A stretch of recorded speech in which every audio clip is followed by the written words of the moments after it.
اس وقت پورے عالم پر ایک وبا کی وجہ سے، ایک لاک ڈاؤن کی وجہ سے بہت بڑی آفت اور مصیبت آئی ہوئی ہے، اور معیشت کے حوالے سے ساری دنیا پریشان ہے۔ بڑی بڑی اکانومیز جو ہیں وہ بیٹھ رہی ہیں، اور ساری دنیا میں اب لاک ڈاؤن کے مقابلے میں لاک کو ڈاؤن کرنے کی باتیں ہو رہی ہیں، اور یہ کہ بھائی اب معیشت کا پہیہ چلنا چاہیے۔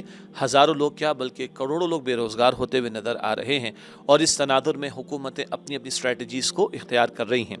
ہم مسلمان ہیں، ہمارا یہ ایمان ہے کہ رازق اللہ سبحانہ و تعالیٰ کی ذات ہے، اور اسباب اختیار کرنے چاہیے۔ ہم مشہور حدیث ہے، رسول پاک صلی اللہ علیہ وسلم نے فرمایا اونٹ باندھو اور پھر اللہ سبحانہ و تعالیٰ پر توکل کرو۔ تو اونٹ باندھ لیجئے، چاہے رسی چھوٹی ہو، موٹی ہو، پرانی ہو، نئی ہو، شہر کی بنی ہوئی ہو، دیہات کی بنی ہوئی ہو، پلاسٹک کی ہو، بٹی ہوئی رسی ہو، رسی تو باندھو، جیسی بھی باندھ سکتے ہو۔ توکل کس کی ذات پر ہو؟ اللہ سبحانہ و تعالیٰ کی ذات پر۔ ہم بھی پاکستان میں دیکھتے ہیں اکنامک کرائسس نظر آ رہے ہیں، بڑی بڑی اکانومیز ہٹ ہو گئی ہیں، تو بہرحال ظاہر کے اسباب کے تحت تو ہماری اکانومی ایک بڑی مختصر اکانومی ہے دنیا کی بڑی بڑی اکانومیز کے مقابلے میں۔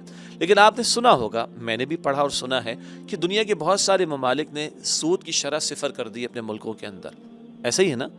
دنیا کے بہت سارے غیر مسلم ممالک نے سود کی شرح کو زیرو کر دیا ہے، اور ہمارے عجیب معاملات ہیں کہ ہماری حکومتوں نے یہ اعلان کیا، فیڈرل گورنمنٹ نے بھی، اسٹیٹ بینک آف پاکستان نے بھی اعلان کر دیا کہ صاحب جن لوگوں کے ملازمین ہیں اور جن کی فیکٹریز ہیں، جن کے کاروبار ہیں، اگر ان کو اپنے ملازمین کو تنخواہیں دینی ہیں تو کم و بیش، شاید اگر میں غلط ہوں گا تو اصلاح کر لیں گے بعد میں انشاءاللہ، کہ 5% سود پر آپ ہم سے قرضہ لے لیں، اور یہ کرائٹیریا 5% سود پر آپ ہم سے قرضہ لیں اور اپنے ملازمین کی تنخواہیں ادا کر دیں۔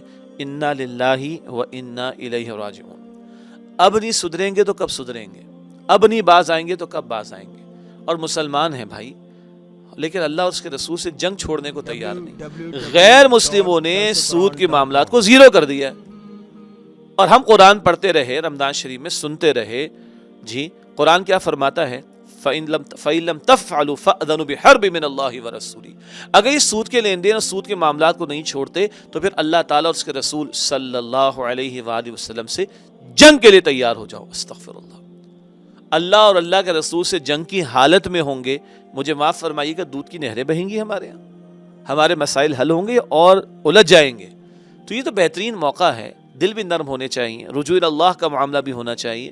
ساری دنیا، چلو جن کو تم سمجھتے ہو کہ رول ماڈل ہیں، جن کی اکانومیز بہت اچھی، بھائی وہ سود کو زیرو پر لے کر آ گئے۔ ہمارا تو پہلا فرض ہے، حق نہیں، ہمارا تو پہلا فرض ہے کہ ہم آگے بڑھ کر سود کے خاتمے کا اعلان کر دیں۔ اور سنیے گا، وہ مشرکین مکہ کہتے تھے یہ 360 بت ہم نے رکھے ہوئے ہیں، اگر یہ ہٹا کر ایک اللہ کو ماننے پر آ جائیں گے ہماری اکانومی کا بٹا بیٹھ جائے گا۔ سبحان اللہ۔ اللہ تعالیٰ نے اس کا جواب دیا ہے، تم پہلے 360 کو پوچھتے تھے، شرک کرتے تھے، اللہ کے گھر میں تم نے گندگی مچا رکھی تھی، اللہ کھلاتا رہا، الذی اطعمہم من جوع وآمنہم من خوف، بھوک میں کھلاتا رہا اور خوف سے تمہیں امن دیتا رہا۔ جب تم ایک اللہ کی ماننے پر آ جاؤ گے تو اللہ تمہیں بھوکا مار دے گا کیا؟ استغفر اللہ۔ وہ ایک سجدہ جسے تو گراں سمجھتا ہے 1000 سجدوں سے دیتا ہے آدمی کو نجات۔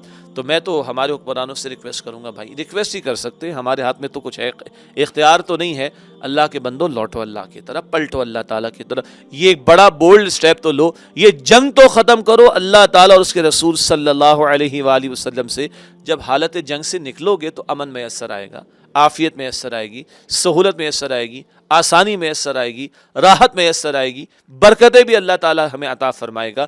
یہ تو بہترین موقع ہے، ساری دنیا سمجھ رہی کہ سود سے بربادی ہے تو وہ زیرو پر آ گئے ہیں۔ تو ہمارا تو پہلا فرض ہے، جو ملک ہم نے اسلام کے نام پر لیا، کتاب و سنت کے نام پر لیا، آئین میں لکھا کوئی قانون سازی قرآن و سنت کے خلاف نہیں ہوگی، تو یہ تو پہلا فرض ہمارا بنتا ہے کہ اس کے خاتمے کا معاملہ کریں۔ تو انشاءاللہ دیکھیے اللہ تعالیٰ کی رحمتیں ہمارے شامل حال ہوں گی۔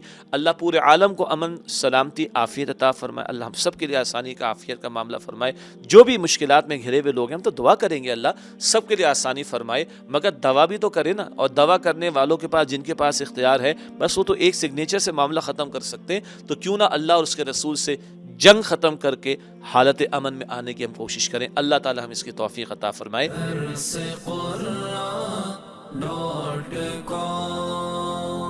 www.darsequran.com